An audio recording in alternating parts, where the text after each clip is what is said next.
Hey, so I was doing a workshop recently, this awesome workshop for a bunch of very, very exciting and eager students. And Jason asked me, what are the signs that can tell me that reaching out to a person, either in person or via mail, is worth the time and effort?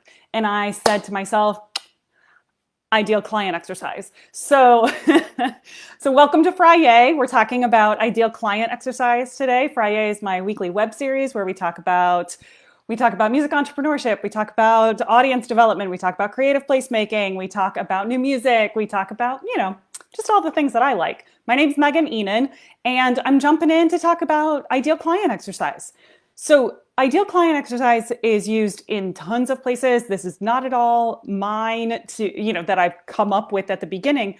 However, I work with all of my clients through an ideal client exercise because it's so important for us to wrap our heads around who we're trying to reach with our offers, right? So when we go back to my client framework or my coaching client framework, we talk about offers, clients, and systems.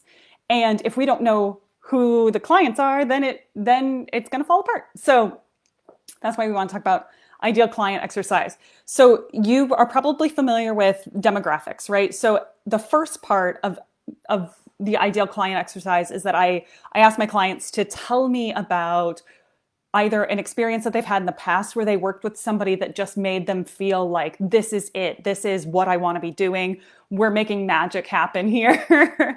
And so I want you to start with that. Either think about something that you've had in the past, or if you haven't had that experience yet, think about what would it feel like? What would it feel like? Who are the kinds of people that I want to work with? If you have somebody in mind that you want to work with, right, use that as the person. So thinking through your ideal client exercise, I want you to think about, obviously, demographics are just those like logistical things, right? Like age, location, income bracket, that kind of stuff. So when I go over this with my clients, when we're talking about music things as a performer, sometimes we're talking about a presenter, right? The presenter is your ideal client. And so you're reaching out to them, right? So you could be thinking about, okay, is this presenter, what location are they in? Is it, what's the venue like? What's their budget for artists?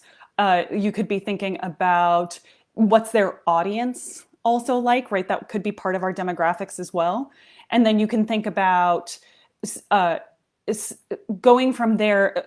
Let's take composers, for example. So if you're thinking about commissions, the same kinds of things apply where you're thinking like, do they need to be based where I'm based? Do they need to be, can the location be irrelevant, or does the location matter, right? What is their budget for commissioning? Those kinds of things. Are we able to work together that way? And you can go through all sorts of the demographics of people, but what I really want you to get into are the psychographics. Oh, as my hair, wait. I can't figure out which direction. Videos, I'm telling you. So psychographics are the one that I really want to talk about the most, because psychographics, you may not have bumped into this term, but if you have, we're going to go over it again. Psychographics is kind of the why of a person, right? So it talks a lot more about behaviors, beliefs, values than it does about just sheer details of logistic type things. So when we're thinking about psychographics, I want you to ask yourself, like, do they share my values? What are my values? So do they share my values of believing in new music, right? That's something that I'm going to be caring about if I'm pitching someone, right? Or do they share my values? You may want to work with someone who shares your values on climate change. So think about those kinds of things before you're pitching people, right? This is something that I want you to be thinking about.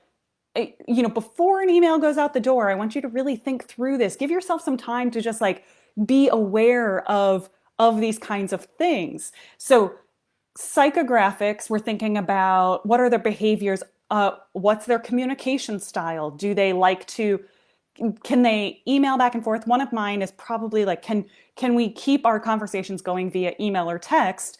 And sometimes people, like, maybe your value is, I really want to be able to talk to them on the phone whenever I want to, or I want to be able to video chat for all of our meetings, right? That's really important. Keep those things in mind. Some of the other things you might have, if you're commissioning someone, are they able to give good feedback in a coaching, right? In a meeting where you're going over things together, are they able to hear your feedback about a piece if it's something that you're commissioning? If you're saying, I'm wondering if we could take a look at this. I'd like you to consider something a different line or something like that, or the fingering for this passage is really wonky. Can we talk about that? And there, I want you to think through, like, are they open to feedback? What kinds of things do you want to be able to talk about with them, right? Do you want to have very close friendship relationships with the people that you're working with, or do you like to have a lot more space, a lot more professional distance between you and your clients? Think through these things. These are really important psychographic questions, and you can think you can that informs what you're going to do with reaching out to clients. Another, logistical, so demographics, but then also psychographics is education. Do they have to have had the same educational experience that you've had to be able to work together? Or can you have different educational backgrounds? Think through those things and just, write them out. If you Google psychographics, feel free, because it'll jump up with a whole bunch of different areas that you may not think of at first. And it really just helps you brainstorm. Just think, do a Build-A-Bear situation. Oh God, do a Build-A-Bear situation for your ideal client where you're thinking okay, it's a little bit of this, it's a little bit of this. It's really your ideal client. And you're not sitting there going well, I guess it would be okay if they did this thing that I'm not really into, but if they came to me, then I guess I would work with them. That's not what we're talking about. This is ideal client exercise. Psychographics also, when we talk about values, are if you are a composer and you're pitching ensembles, do they play music that is similar to your music? And vice versa. If you're an ensemble and you're thinking about commissioning a composer, do you like their music? So I want you to be interested in that. It doesn't work as well if you're not into it. And if you're a composer and if they're not into what you're doing and you're really knocking on that door thinking, oh, but if only they would do this, but it doesn't fit into their wheelhouse. So psychographics, that's why we want to keep that in mind. So that, coming back to Jason's question here, what are the signs that can tell me whether or not networking and reaching out to a new person is going to be worth the time and the effort? If you've done your ideal client exercise, do you know people that fit that bill? If not, time for some research, time for some network understanding, network awareness, community awareness, right? Y'all know that that community is beyond a buzzword for me. It is not a buzzword. It is something that is a core value of mine.